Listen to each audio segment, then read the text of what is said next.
So, as you guys all prepare camp, so you're out there with Griff, and he just sort of like the hood comes up, and you see him. He sort of stalks through, and eventually you come after like probably a good 40 minutes or so of like really hoofing it.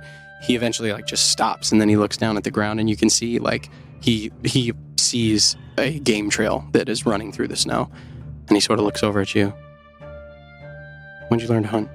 I mean, I never officially learned. I just had to do it. All right.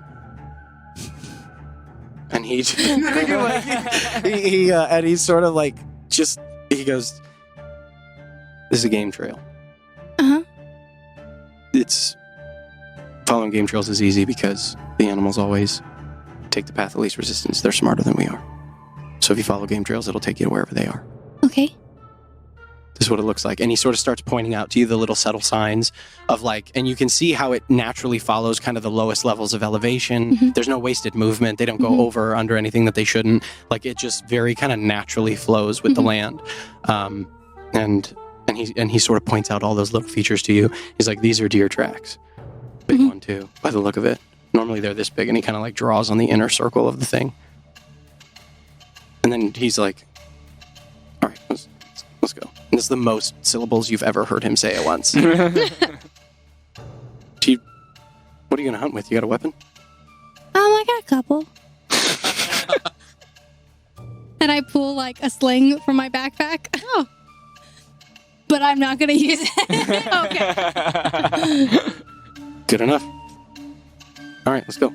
And he takes off. You walk for another 20 or 30 minutes or so before eventually he raises up his hand. Go ahead and make a stealth check for me. Nice. This is like going to be so scary. I know. But I love you. Stealth check? Yeah. You're so good at it, too. 27. 27. Again. I'm not even invisible. Yeah, right. Like you're so. What like, are you? As he sort of holds up his hand, Sure. and then he looks over at you, and he kind of like motions, and then he does this, and then you sort of turn it on, and you start like stepping very carefully. And there's a moment where his eyes kind of narrow, and he looks at you, and there's like a very grudging just. And then he kind of shakes his head a little bit, and then you see as he like reaches up into his quiver and pulls like a long sort of black-fletched arrow out, and he sort of knocks it to this like really beautiful, deep, kind of like recurved longbow that he has, which is normally those two things don't exist together, but fucking magic. So he pulls it out, and he starts like kind of walking around like a short bend. There's kind of like a series of boulders in front of you, but and as you get a little bit closer, you hear what he was hearing, which is this subtle, very, very subtle flow of water. You can hear this like, and as you kind of round a corner, you can see this like little tiny, just like it's normally supposed to be a lot wider. There's probably like a 6 or 7 foot wide little stream that probably feeds the pond that you just came from somewhere. But it is like mostly frozen. It's again just kind of the middle of it that's still running, and about 50 yards, so like almost 150 feet away, like right at the edge of longbow range, you see like a deer, a big stag with like curling antlers that are up, and he just sort of like looks at it, looks down at you. Do I get the feeling, because this thing is huge, do I get the feeling that if I used Firebolt, it would like it wouldn't like destroy it or anything like that, no. Like it would probably be fine?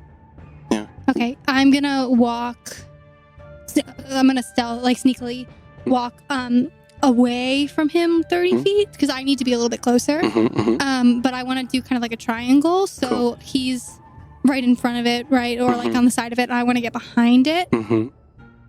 Awesome. But within 120 feet. So as you creep a little bit closer, we just use your previous stealth where you silently sort of creep up and you get it to the edge of your range, and you see as he sort of knocks the arrow, and he goes to like, he kind of gives you a nod, and then he draws and holds.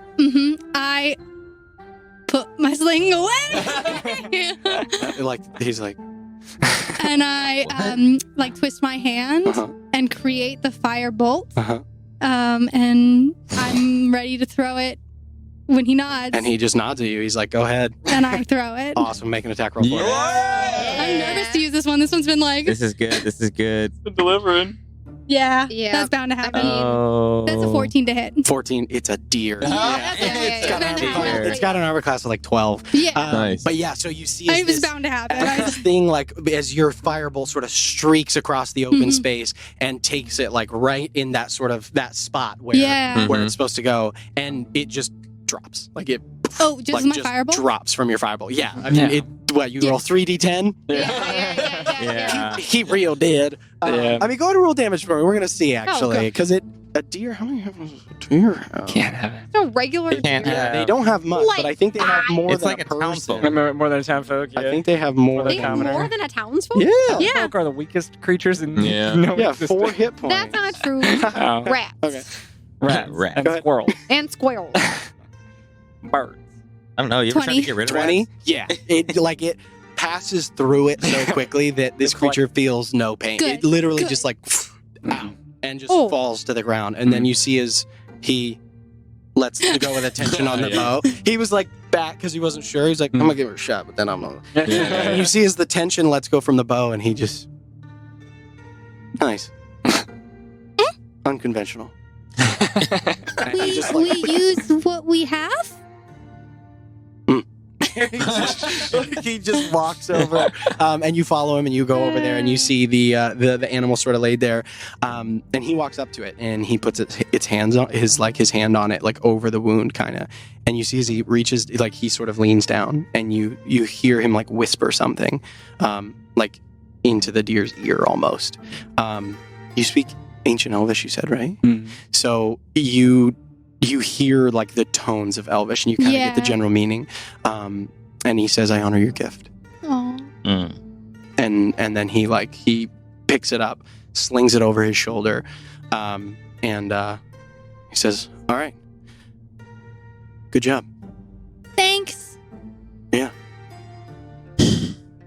And then he's just a very no nonsense guy, and he just like walks back with Do you. you use a bow a lot?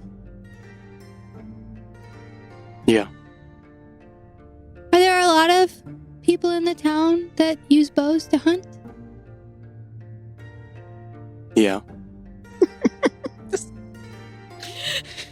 Well, no, I mean, I only asked because I don't know if you knew my mom, but I think she used to hunt with a bow.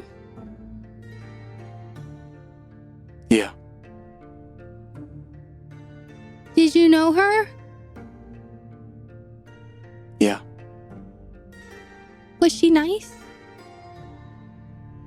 Maybe you see him smile for the first time today. Yeah. That's good. I don't know how to use a bow.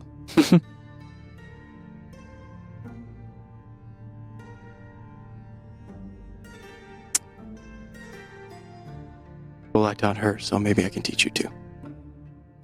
You taught her how to use a bow? Yeah. That would be nice. All right. Okay.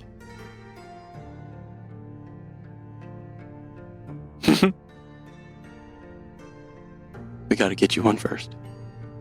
Okay. Good one. Yeah, because I need one that fits me. Yeah, you're little. Yeah, I'll get bigger. Yeah. Yeah. And you guys kind of walk Mhm. in like companionable silence, and he kind of keeps glancing over at you every once and again.